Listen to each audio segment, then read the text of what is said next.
বিসমিল্লাহির রহমানির রহিম।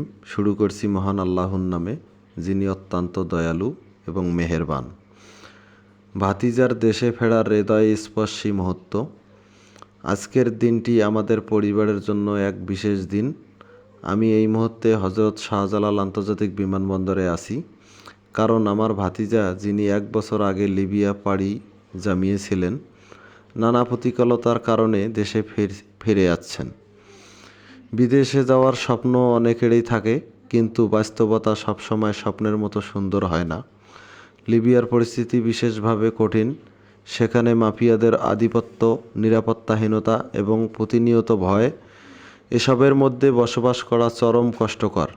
ভাতিজার অফিস আর বাসা ছাড়া অন্য কোথাও বের হতে পারত না, কারণ লিবিয়ার মাফিয়ারা যদি বুঝতে পারত সে স্থানীয় নাগরিক নয়, তাহলে তাকে ধরে নিয়ে যেত এবং নির্যাতন করত এবং বড় অঙ্কের মুক্তিপণ দাবি করত।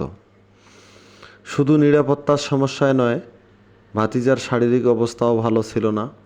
লিবিয়ার জলবায়ুর সঙ্গে সে নিজেকে মানিয়ে নিতে পারেনি।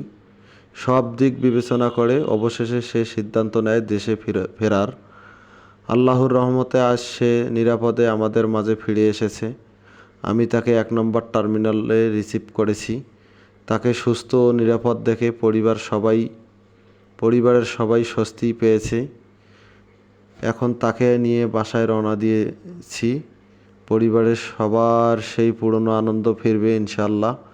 সবাই দোয়া করবেন যেন সে সুস্থ থাকে, নিরাপদ থাকে এবং ভবিষ্যৎ জীবনে নতুন পথে এগিয়ে যেতে পারে।